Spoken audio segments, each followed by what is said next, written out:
Museums helps us to learn about the history of our planet or a past civilization by showing artifacts from the past.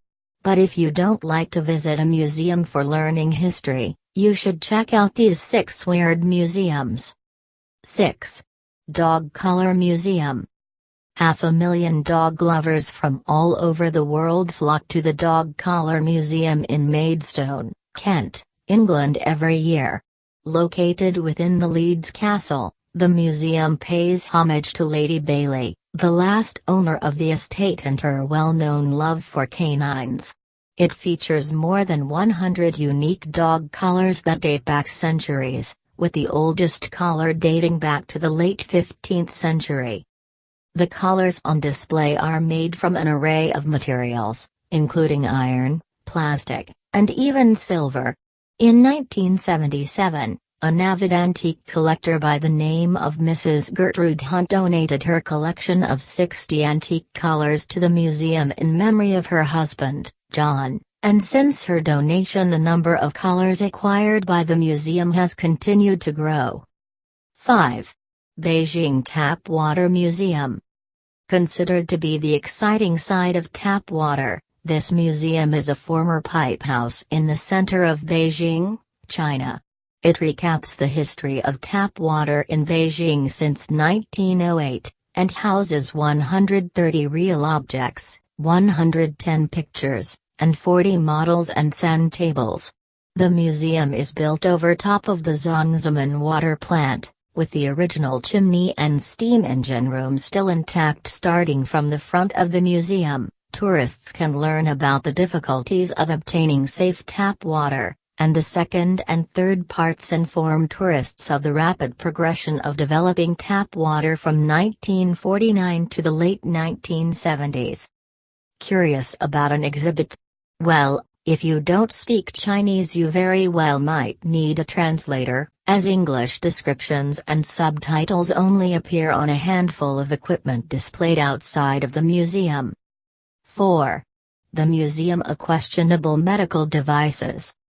Home to a collection of the most unique medical devices, this museum makes me glad that these tools are no longer on the market.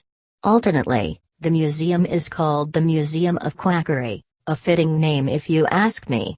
Items on display include the foot-operated breast enlarger pump, 1976, radium cures, 1920s, prostate cures. For example, the prostate gland warmer consists of a 4.25-inch probe and a blue light bulb connected to a 9-foot cord, 1918, and the piscograph, an antique phrenology machine. The Museum of Questionable Medical Devices was founded by Bob McCoy, who battled with Alzheimer's disease for years, before losing his battle in 2010.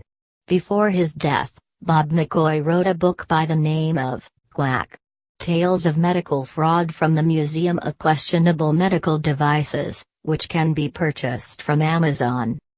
3. The Parasite Museum. Interested in germs? This is the place for you. The Parasite Museum in Shimomura, Japan is exactly what its name describes, a museum of parasites. The museum is a small place with only 2 floors, no paid staff, and no entrance fee. That's right, it's free. The museum holds around 300 specimens, give or take a few, and a large number of research papers and booklets on harmful parasitic diseases.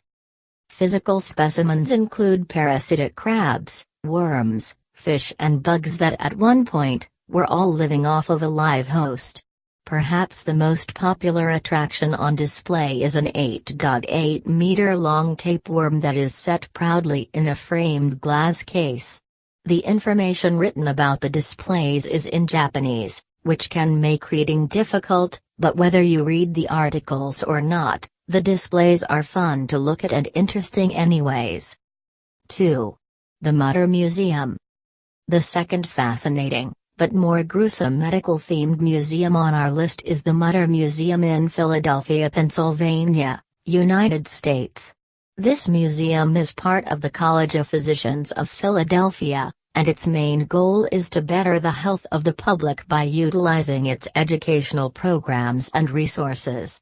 Some of the museum's exhibits are authentic 19th-century donations from the founder, Dr. Mutter himself. Upon visiting the museum, you will see glass jars full of a clear liquid that contains something anatomical. These are considered to be wet specimens, which are either human body parts, any part you can imagine from hands to organs, or cysts and tumors that don't belong on the human body and have been removed. Referring to bones, the osteological section of the museum is where you'll find your friendly science classroom skeleton.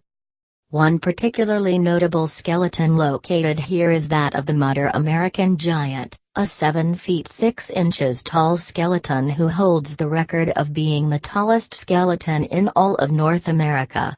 Can't make it to the Mutter Museum? Have no fear. The museum educator, Marcy Engelman, is always willing to travel within a 25-mile radius of Philadelphia to teach in school classrooms and at birthday parties, or children's events. The hour-long lessons include hands-on projects as well as real specimens from the museum itself. 1. The Icelandic Phallological Museum. The what? The Phallological Museum, also known as the Penis Museum, showcases an array of male genitalia. From giraffes to whales, visiting this museum will expose you to all sorts of animal genitalia that you never thought you'd be exposed to.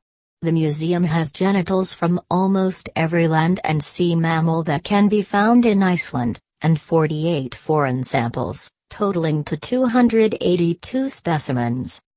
The idea for the museum was first born when the founder, Sigurd Thorgjartarsson, born 1941, added a bull's penis to his collection.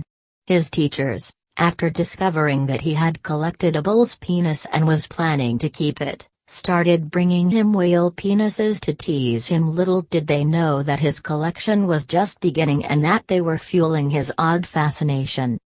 By 1997, he had 62 specimens, and eventually as his museum expanded, he was forced to move it to a bigger location in Reykjavik, about 298 miles from its original location in Húsavík. If you take a trip to the museum, make sure to bring extra cash, as the museum won't accept payment by credit, debit, or any other type of card payment.